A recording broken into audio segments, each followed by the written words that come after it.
आप देख रहे हैं खबर फास्ट, तेज खबर, पैनी नजर।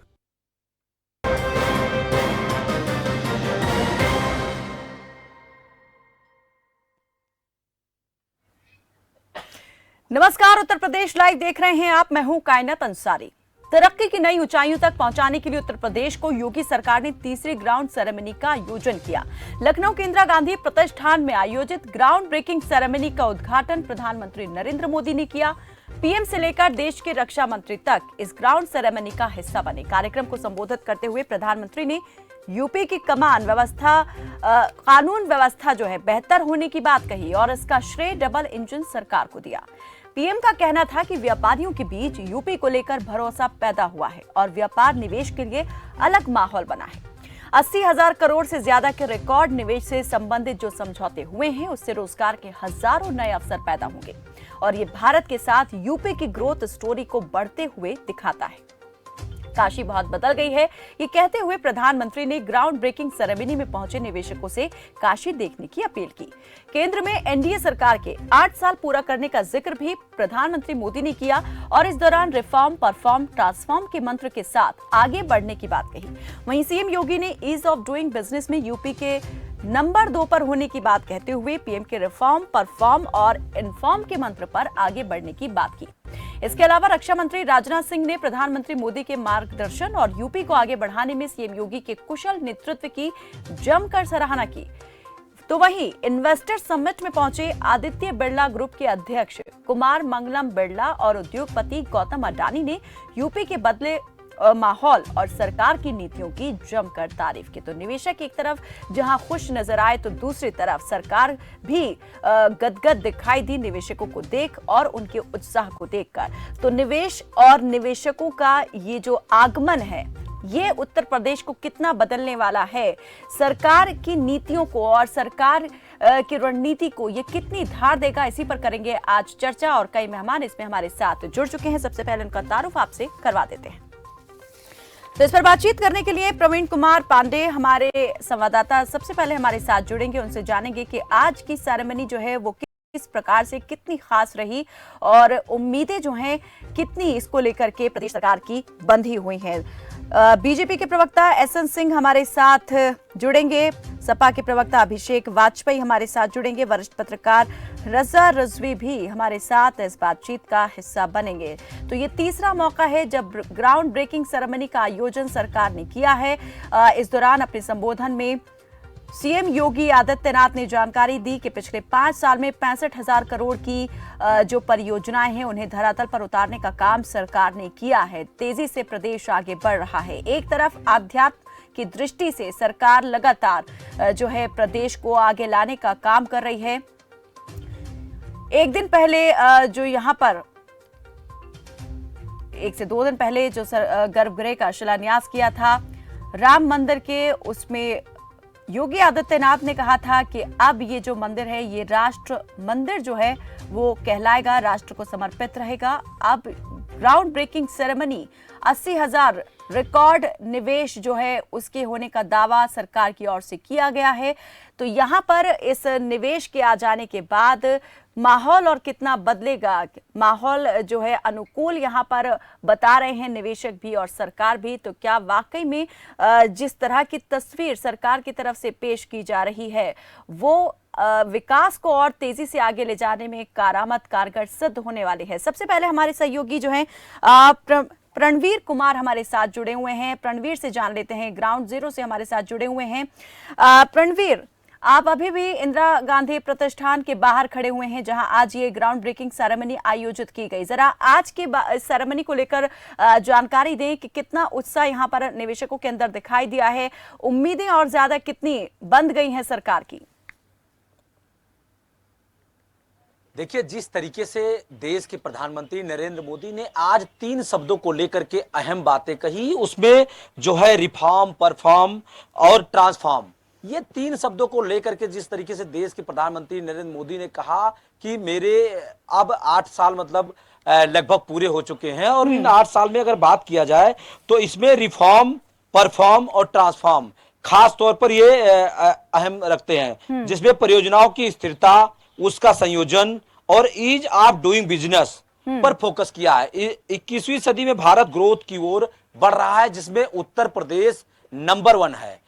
ये सबसे बड़ी बात कही। दूसरी सबसे बड़ी बात कही कि आज विश्व जो है हिंदुस्तान से दोस्ती के लिए अपना हाथ बढ़ा रहा है। आने वाले 10 साल की अगर बात करें तो उसमें युवाओं को बहुत रोजगार मिलेगा, चूंकि 80,000 करोड़ रुपए से ज्यादा उत्तर प्रदेश में इन्वेस्ट हो रहा है। इसमें मैं युवाओं को खास तौर पर बधाई देता हूं कि युवा इसमें जो है बढ़ चढ़ करके जिस तरीके से हिस्सा लिए उनके रोजगार का एक आगमन होगा और उनको एक प्रकार से रोजगार मिलेगा। वहीं दूसरी तरफ जब उत्तर प्रदेश के मुखिया योगी आदित्यनाथ ने अपना संबोधन किया तो उसमें साफ तौर पर उन्होंने देश के प्रधानमंत्री द्वारा जो बताए गए 3 शब्द थे उसी पर उन्होंने फोकस करते हुए साफ तौर पर कहा कि देश के प्रधानमंत्री नरेंद्र मोदी के विचारों पर यह सरकार, उत्तर प्रदेश की सरकार ने काम किया और आज इन्वेस्टर्स जिस तरीके से उत्तर प्रदेश में लगातार अपना निवेश कर रहे हैं, लगातार उनकी कंपनियां खुल रही हैं, नौजवानों को रोजगार मिल रहा है और एक भय मुक्त सुशासन यहां पर उत्तर प्रदेश में आया है, तभी निवेशकों ने अपना निवेश शुरू किया है। पिछली सरकारों की अगर बात करें, जिस तरीके से उन्होंने आरोप लगाया कि पहले उत्तर प्रदेश में व्यवस्थाएं सही नहीं थी, शासन व्यवस्था सही नहीं था, आज उत्तर प्रदेश में शासन व्यवस्था सही है और उसी के आधार पर ये लगातार इन्वेस्टर्स यहां पर अपना इन्वेस्ट कर रहे हैं, क्योंकि उनको अपना भविष्य उनको सुरक्षित दिखाई दे रहा है। वहीं दूसरी तरफ जो इन्वेस्टर्स यहां पर आए उन्होंने साफ तौर पर कहा, एक यूएस की आई थी, लेडीज थी, उनसे भी जब बात हुई तो उन्होंने कहा कि देश में प्रधानमंत्री और उत्तर प्रदेश में योगी सरकार से एक सुरक्षा दिखाई दे रहा है, किसी भी प्रकार से उत्तर प्रदेश में कोई भय नहीं लग रहा है, उत्तर प्रदेश भय मुक्त है। वहीं दूसरी तरफ जो लगातार 2022 के चुनाव में चर्चा का विषय बना रहा बाबा का बुलडोजर, जो 3.0 सेरेमनी था, इसमें जेसीबी जो है बाबा का बुलडोजर जस्ट उसके सामने लगाया गया था। हालांकि कंपनी के लोग लगातार इस बात को कह रहे थे कि ये हमारा स्टॉल है और स्टॉल के आधार पर हमने लगाया है। बिल्कुल एक संदेश देने की यहाँ पर कह सकते हैं कि रणवीर कोशिश की गई कि भू माफियाओं से किसी प्रकार का खौफ खाने की जरूरत नहीं है। 2022 में सरकार बनी, वो कहीं ना कहीं एक मतलब प्रदर्शित करने की सरकार ने कोशिश की कि उत्तर प्रदेश में आपका निवेश सुरक्षित है, किसी भी प्रकार चलिए बिल्कुल यहाँ पर निवेशकों को पूरा भरोसा दिलाने की कोशिश सरकार की तरफ से की गई है और खास तौर पर जब प्रधानमंत्री नरेंद्र मोदी इस प्रकार के कार्यक्रम में मौजूद हो तो भरोसा और ज्यादा बढ़ जाना, इसमें कोई दो राय नहीं रह जाती है। रणवीर, बहुत शुक्रिया इस तमाम जानकारी के लिए। बीजेपी के प्रवक्ता एसएन सिंह हमारे साथ जुड़ चुके हैं और अभिषेक वाजपेयी सपा के प्रवक्ता भी जुड़ चुके हैं और वरिष्ठ पत्रकार रजा रिजवी भी जुड़ गए हैं। आप सभी का बहुत स्वागत है हमारे साथ इस बातचीत में जुड़ने के लिए। एसएन सिंह जी, आज जो ये सेरेमनी रही, तीसरी बार ये सेरेमनी आयोजित की गई, रिकॉर्ड निवेश आने की इस बार जो है बात की गई है, दावा किया गया है, कैसे आप देख पा रहे हैं जो संदेश यहां से देने की कोशिश की, उस संदेश के जरिए सरकार ने जो है कहां तक अपनी छवि और अपने कार्यों को पहुंचाने का आज जो है वो काम किया है? देखिए, अभी हमारे बड़े भाई आपके पत्रकार ने कहा रिफॉर्म, परफॉर्म और ट्रांसफॉर्म की बात जो आदरणीय प्रधानमंत्री जी ने किया, क्योंकि 2017 से ही औद्योगिक निवेश को बढ़ावा देने के लिए आदरणीय प्रधानमंत्री जी संकल्पित थे, जिस पर आदरणीय मुख्यमंत्री जी काम कर रहे हैं। और जिस तरह से गुजरात मॉडल की चर्चा पूरे देश में हो रही थी, आज वही मॉडल उत्तर प्रदेश में लागू है। और 2018 में जो सेकंड सेरेमनी हुई थी उसमें 4.5 लाख करोड़ निवेश का लक्ष्य रखा गया था। लगभग 3 लाख करोड़ निवेश का एक बड़ा लक्ष्य की प्राप्ति हुई, रोजगार की प्राप्ति हुई। और मैं तो ये कहूंगा कि निवेश जो है वो विकास का प्रतीक है, निवेश रोजगार का प्रतीक है। इस निवेश से सबको खुश होना चाहिए, क्योंकि अगर प्रदेश में या देश में निवेश होता है तो निश्चित तौर पे रोजगार और विकास के द्वार खुलते हैं। आप देखिए, उत्तर प्रदेश की समतल जमीनें, अनुकूल मौसम, पर्याप्त मात्रा में यहाँ पे लोग उपलब्ध हैं, मैन पावर उपलब्ध है, उसके बाद भी मजदूर दूसरे जगह कार्य करने जाते थे। आज सुगम सड़कें, सुरक्षा मानक इस तरह से कर दिया गया है कि तमाम बड़े निवेशक उत्तर प्रदेश का रुख कर रहे हैं। यह बहुत बड़ी बात है, बहुत खुशी का दिन है।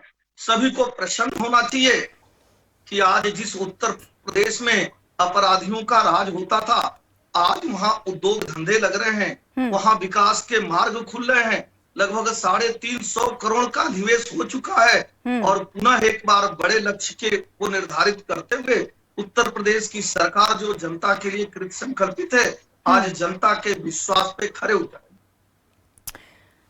सपा के प्रवक्ता अभिषेक वाजपेयी के पास जाना चाहेंगे।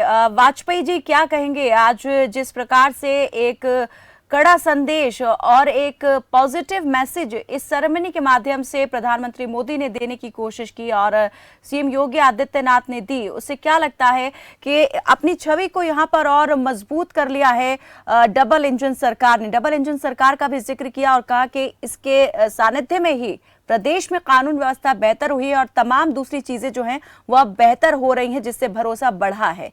तो यहाँ पर चैलेंज बहुत ज्यादा बड़ा हो गया है विपक्ष के लिए। कायनात जी, अर्ज किया है हालत जो बनेंगे, प्रदेश की हालत जो बताने लगेंगे, पत्थर दिल भी आंसू बहाने लगेंगे। हमारे बड़े भाई एस एन सिंह जी ने बहुत बड़ी बड़ी बातें बोली, बहुत अच्छी बातें थी। आपको कुछ चीजें याद दिला दूं, हमारे रजा साहब भी हैं। 2000 जब सरकार स्टार्टिंग में आई थी तो उस समय इस प्रदेश की जीडीपी जो थी तकरीबन, जब आदरणीय अखिलेश यादव जी थी तब 12-13 में तकरीबन 5% थी, और जब योगी जी का स्टार्टिंग समय चालू हुआ तो 16-17 में तो 12% थी। उसके बाद 2017 में 3% हुई, 2018 में 5% हुई, 2019 में 3% फिर हुई और 2020-21 में तकरीबन माइनस चली गई जीडीपी। नंबर 1। नंबर दूसरी चीज, अगर उसको हम ग्रोथ रेट देख ले जो अभी तक का रहा वो 6.92 रहा, और योगी जी के टाइम का अगर ग्रोथ रेट अगर हम देख ले तो 1.92% रहा। दूसरी बात। नंबर तीसरी चीज, अभी एस एन सिंह जी ने बड़ी बातें बोली कि तकरीबन 3 लाख से ज्यादा का इन्वेस्टमेंट आया। वो जो इन्वेस्टमेंट था वो उसमें से कितना मैच्योर हुआ और किन किन जगहों पे मैच्योर हुआ, कहां पे कितना काम हुआ, मैं अपनी जानकारी के लिए एस एन सिंह जी से पूछना चाहता हूं। उसका जवाब हो सकता है रजा जी अच्छे से दे देंगे। लेकिन आपको छोटे से याद दिला दूं, मैन्युफैक्चरिंग सेक्टर में आदरणीय अखिलेश यादव जी जब थे तब 14.6% का जो रेशियो था, और जब योगी जी का टाइम आया तो -3.34 आंकड़ा रहा। ये बाकायदा जो सरकार के हवाले से थी वो मैं बता रहा हूं आपको। अब अभी जैसे इन्होंने बात कही एस एन सिंह जी ने बेरोजगारी के आंकड़े को अगर हम देख लें तो 2012 की तुलना में जब अखिलेश जी का टाइम था तब मुझे किसी से कहने की जरूरत नहीं है, जो आंकड़े थे ओवरऑल जो आंकड़े हो गए थे वो 2021 मार्च तक में अगर हम ले तो बेरोजगारी 5 गुना भारतीय जनता पार्टी के राज में बढ़ गई, जबकि ओवरऑल जो रेशियो है वो 2.5 गुना बढ़ी। और नीति आयोग ने जो एक रिपोर्ट निकाली थी जिसमें मल्टी डैमेज पुअर स्टेट जो था उसमें 37%, मतलब 37% गरीबी रेखा आप समझ सकती हैं। उत्तर प्रदेश तीसरे नंबर पे, सारे रिकॉर्ड तोड़ करके तीसरे नंबर पे आ गया। ये मैं बड़ी जिम्मेदारी के साथ, लेकिन अभी तो ये दावा कर रही है ना सरकार के ईज ऑफ डूइंग के मामले में जो है दूसरे नंबर पर है उत्तर प्रदेश। देखिए बड़ी साधारण सी चीज है। देखिए कायनात जी, जब हमारे पास किसी चीज का साधन नहीं होता, जब हमें अपने प्रोडक्ट को बेचना होता है तो बहुत सारी एड कैंपेनिंग करते हैं। आपको याद होगा कि जब जीडीपी खराब होने लगी थी तब पेपरों में बहुत सारा सरकार ने एडवर्टीजमेंट जनता के लिए कि जनता भ्रमित हो जाए और जनता कहीं अनर्गल कुछ ना करने लगे, तो इस वजह से खूब सारा एडवर्टीजमेंट पेपर के माध्यम से दिया गया। मैं अगर बेरोजगारी के आंकड़े की बात कर लूं तो आपको याद दिला दूं कि 2019 में जो 8वीं पास थे वो 2% था, ठीक है। 2012 में 8वीं पास 2% था और उसी जगह पे 2019 में 7% हो गया बेरोजगारी दर। 2012 में 10वीं पास का जो आंकड़ा था 3% था। और चलिए, वरिष्ठ पत्रकार रजा रिजवी भी हमारे साथ जुड़े हुए हैं, उनसे भी जान लेते हैं कि वो किस प्रकार से देख रहे हैं आंकड़ों के इस खेल को। क्या वो सरकार के दावों से मेल खा रहा है कि नहीं? रिजवी जी, देखिए ऐसा है कि जाहिर सी बात है कि उत्तर प्रदेश में ये तीसरा जो है वो ग्राउंड ब्रेकिंग सेरेमनी जो हो रहा है, इसमें ये सही है कि अभी चुनाव जल्दी हुए हैं और चुनाव जल्दी होने के बाद भी उत्तर प्रदेश सरकार ने इस ब्रेकिंग सेरेमनी को जो है इंदिरा गांधी प्रतिष्ठान में रखा है। कुछ लोग कह रहा था बहुत जल्दी है, लेकिन हमारा ये मानना है कि 2024 विधानसभा का चुनाव है जी 2000 लोकसभा लोकसभा का चुनाव है जी, जी। 2024 में। तो उस चुनाव का ये है कि बहुत तेजी से भारतीय जनता पार्टी की उत्तर प्रदेश से ज्यादा तो चाहती है कि उत्तर प्रदेश में कितनी तेजी से मजबूत कर दे जिससे नंबर फलन में हमारी झोली में ज्यादा से ज्यादा आ जाए। तो उस तरीके से वो काम कर रही है। जबकि बजट भी आप देखें कि बहुत बड़ा बजट अब आया, 6.15 लाख का बजट आया। तो जाहिर सी बात है, अच्छा कोई इंडस्ट्री किसी राज्य में क्यों लगती है? अगर जो इंडस्ट्रियलिस्ट हैं, जो बड़े बिजनेसमैन हैं, उनको अगर वातावरण अच्छा मिलता है और उनको अगर वन टेबल पर एक स्थान पर या वन विंडो पे उनको सहूलत मिलती है तो उस पे आते हैं। और दूसरा, अगर वहाँ जो है वो अपराध जो है कम है, या आप समझिए वहाँ वातावरण ऐसा बन गया है कि जहाँ इंडस्ट्रीज अपने को समझता है कि अपनी इंडस्ट्री लगाएंगे तो यहाँ चंदा नहीं मांगा जाएगा, यहाँ हमें परेशान नहीं किया जाएगा, हमारा कोई उत्पीड़न नहीं होगा। इससे पहले बहुत सी इंडस्ट्रियां आती थी, कांग्रेस के समय में बहुत सी इंडस्ट्री आकर भी चली गई और विपक्ष की सरकारों के समय में बहुत सी इंडस्ट्रियां आई आकर चली गई। क्योंकि जहाँ इंडस्ट्री लगती है, जहाँ जमीन का रिक्वायरमेंट होता है और लिया जाता है, उसके बाद ही चंदा मांगने वाले लोग पहुंच जाते हैं। छोटे छोटे लोग, पास पड़ोस वाले, मैंने तो देखा है शुगर मिल जहाँ लगती है उस शुगर मिल में वहीं ग्रामीण के लोग ही अपना एक यूनियन बना के और चंदा और जन्माष्टमी में फलाना ढमका और फिर नंबर 2 के तरीके से मांगना पैसा की साहब इंडस्ट्री लगी। तो वो सब एक माहौल इस सरकार में नहीं है। दूसरा, आप देखिए जो लुलु माल के मालिक है यूसुफ अली, उनका जो है मैं तो गोमती नगर में रहता हूँ और कभी एयरपोर्ट जाने के लिए जाता हूँ तो उसी हाईवे पे चढ़ के ही जाता हूँ। तो मैंने अभी कल मैं गया था उधर, देखा मैंने लुलु माल बिल्कुल बन के तैयार है और हमें लगता है कि उत्तर प्रदेश में वो सबसे बड़ा माल है। इतने बड़े एरिया के अंदर है, इतने बड़े एरिया में, बर्फीले एरिया में हमें लगता है कोई माल तो नहीं। रिजवी जी, आप मानते हैं कि प्रदेश जो है वो तेजी के साथ बदल रहा है और जो सरकार जिन परियोजनाओं को धरातल पर उतारने की बात कर रही है वो उतरी हैं और अब जो भविष्य की एक नीति बनाई है वो भविष्य में भी कारगर साबित होने वाली है और इसका बड़ा असर दिखाई देगा सरकार की योजनाओं को लेकर और सरकार की छवि को और मजबूत करेगा ये सब? बिल्कुल। अभी देखिए लुलु माल के यूसुफ अली यार, उन्होंने कहा कि साहब हम बनारस में भी माल बनाएंगे और प्रयागराज में भी माल बनाएंगे और लगभग 15,000 लोगों को हम नौकरी देंगे। और लुलु माल ऐसा है कि वो माल अपने प्रोडक्ट बनाता है, बहुत से अपने प्रोडक्ट वो रखता है वहाँ पर। तो जाहिर सी बात है, कहीं ना कहीं से डिफेंस कॉरिडोर बन रहा है, इसकी शुरुआत भी हो गई है झांसी की तरफ। तो कहीं ना कहीं सरकार धीमे धीमे, जैसे 80,000 करोड़ का निवेश आज बताया किया जाएगा।